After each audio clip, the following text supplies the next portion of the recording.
Hi, it's Gadget, and this is episode 29. Okay, well, I was talking about like society and everything. Our society has gone to hell in a handbag, and I mean it, because if you look at the way everybody dresses and everything, I wish I had pictures because it was so funny the other day on the bus. This guy had his pants down around his ankles, but he was bundled up on with a ski mask on and everything and stuff. That defeats the purpose. Most guys, you want to walk around with everything hanging out, fine and great. But gotta remember, cold causes shrinkage, and you can get sick from things. Plus, if you fall, you're gonna have a lot of injuries and stuff. And also, they don't realize they're not gonna be able to have children because they're heating up things, if you get my drift, and killing off certain things. So we're actually gonna have less society. Oh, at work, male birth control. Put your pants down around your ankle. That way these little teeny bopper brats of girls who think that everything is short shirts and everything at 12 years, 13 years old won't get pregnant or anything. And that's nothing. They don't even wear underwear. So who would hire them? A couple of stores in White Plains would hire them. I walked in one store. I did not want that associate. I walked right out. Unless you know how to dress, and that means pants up. I don't care if your shirt's hanging out. I don't care but pull your pants up. I don't want to see stains. I don't want to see you not wearing underwear. I don't want to see that. That just makes me want to throw up. And that's the same thing like with society. Right now, we're dealing with people that will believe anything a doctor says because it's good for you. Meanwhile, things can cause death, can cause paralysis, can cause everything. These doctors get kickbacks. And kickbacks are things that they get free stuff and everything. What if you're allergic to this and everything? They're going to push it on you because they're going to get more money for the thing to fix the problem. You know what I mean? They're causing people to be sick. If you don't read everything or research everything, how do you know? I mean, Cipro causes tendinitis. If people would actually look that up and everything. Or, like, if you want the meningitis shot, if you're allergic to latex, you can't take it. Or the flu shot, if you're allergic to eggs or latex, you can't take that. And I'll never take the flu shot because that's what killed my grandmother. Okay? She was a clean bill of health and everything, got her flu shot because she has diabetes and everything. And she's walking, she died. We buried her Christmas Eve. Okay? So, I'm not ever getting a flu shot, ever. And it's funny is I don't get the flu shot anyway, and I don't get the flu. Everyone I know who gets the shot gets the flu. Okay? That's another thing. My body reacts differently to things. And we don't know why. One doctor found a weird antibody when he was drawing my blood, and he kept trying to draw my blood to find out what this is because I fight off medicines. When I had my surgery, they had a hard time because I kept healing up on the table very fast. And they had to keep like trying to make sure that all the stuff and everything would stay open so that they can finish what they had to do. But I just kept healing. Even when they did the stitches, they were like, you heal up way too fast. Scars on my face and everything. I mean, there's scars, but everybody's like, they heal up fast. I'm an enigma, and I think that's why people like me, because I'm an enigma. But in today's society, an enigma, it's still the same as it was 20, 30 years ago. People don't want to deal with the enigmas because their lives are horrible. People look at me and they're like, how the heck with all your problems with your background do you actually keep a smile on your face? Because if I thought about it every day, oh God, would that be a problem? Okay? You have to let things go. You can vent, you can scream, you can do whatever for weeks at a time. But time makes it better. There are things I still hold on to because of things. Yeah, you start to see me cry because there are some things that I can't let go. Like the death of my best friend, death of my grandfather, my other grandparents, my aunt that raised me. Do you see what I mean? There are things you can't let go. They get better with time, but you can't let go. And this is what I do, I breathe. Because I really didn't want you guys seeing me cry through this. But now, in today's society, it's all texting, this and everything. Nobody gets to see the person that you are. Everybody goes based on that. Like I said, growing up, it was hard. Couldn't go out because of the dyslexia, the manic mother. Okay? You know what a good thing was? I just discovered the movie Tangled with Rapunzel, the Disney one. Basically, I'm watching scenes from it, and verbatim, it's what my mother would tell me. Why can't I go out, Mommy? Oh, because it's bad out there. There's people, you're safer at home. Tangled, if you look at it and know me, everybody's like, that's you. Because the first time I finally got out was when I was told you when I was 29 years old. That scene with Rapunzel and Eugene or Flynn, where she's like happy and happy, happy, and then she's like, this is gonna kill me. You're at a crossroad, because if you've been stuck in a house for so long, being told this, that, and everything, it's the best example to explain how my life was. I'd sit there, do my drawings. I'd read books. I'd be creative. I mean, there's stuff in here in boxes if you see that I created because I was so bored and everything. I crochet.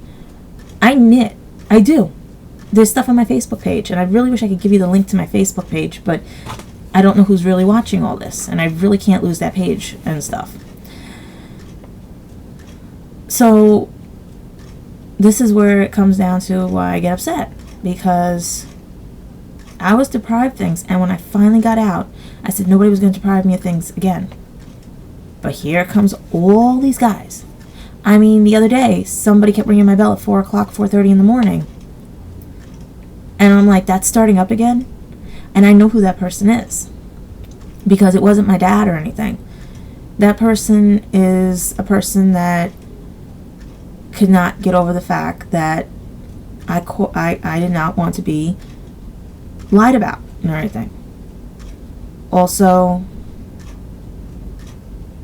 this person still lives in the neighborhood and everything, but that's the time that he starts his job. And I really wish it would stop. But you know what? I slept through it. I didn't bother getting up. I just feel so bad for these people because they missed out on things. Yeah, there were a few that tried to come back into my life, but I wasn't letting them because they hurt me too much. When you grow up having to watch your back every 5 minutes, you learn things, you see things. You start to read people, and that's where also the Wiccan comes in. As a kid, I used to always know when the phone was going to ring, when people were going to show up. I would sense things. I could tell you things. People used to get freaked out about it.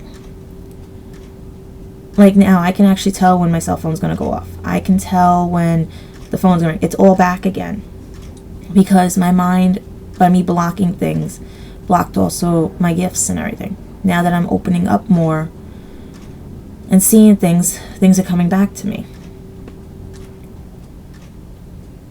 But because I'm an empath and a reader and everything and stuff, I sense and feel things.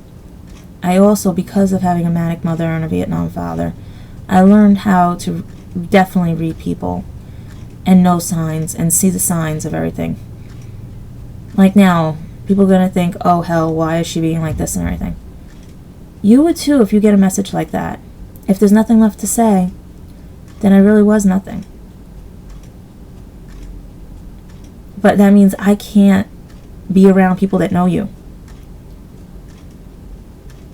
I really can't, because it's a waste of my time. If nobody's willing to come here to see me, even with all my problems with my family and stuff, that tells you something about people too. If they're not going to see you because of your family, then they don't want you. Not even as a friend. They want you to do things for them. And that was like at the New Year's party I went to.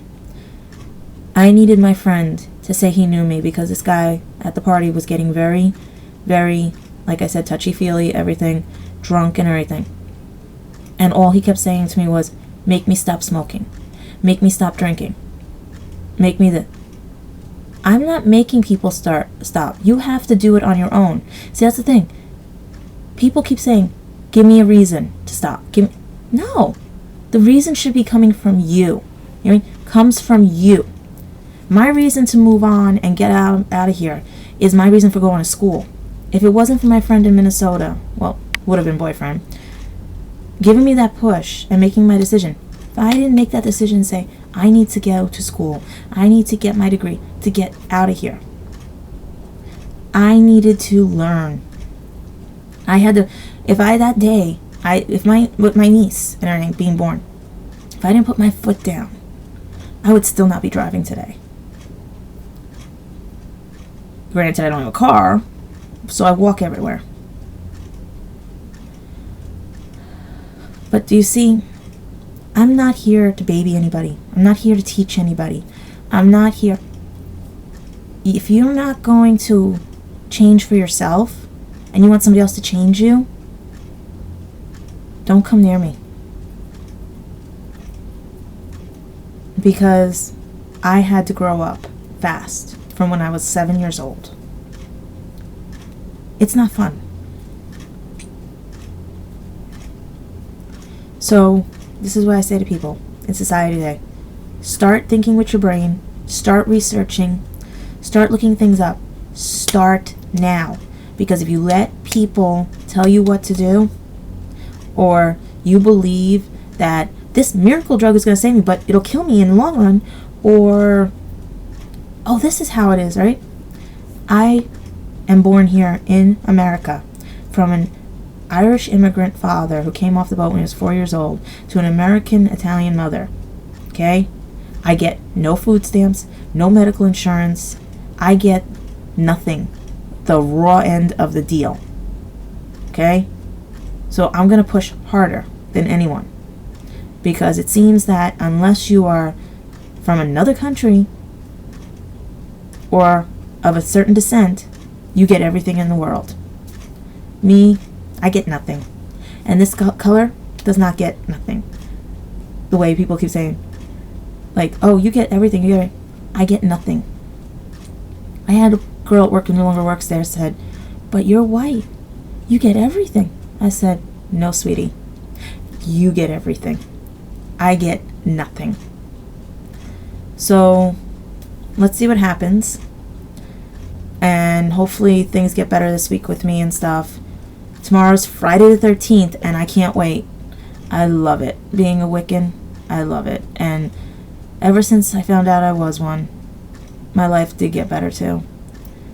I mean, I even have my little like star, my Wiccan star. And that's another thing. When I get into about these gangs and everything, they don't realize they have the Jewish star and the Wiccan star. That's the thing about people. They don't research anything, especially them. And you know what? A gang years ago used to help people, not shoot people, not dress like idiots. And if I'm offending anybody, I would take a look, because you don't realize how many people could be related to you and you don't even know it. My grandfather was one of 14.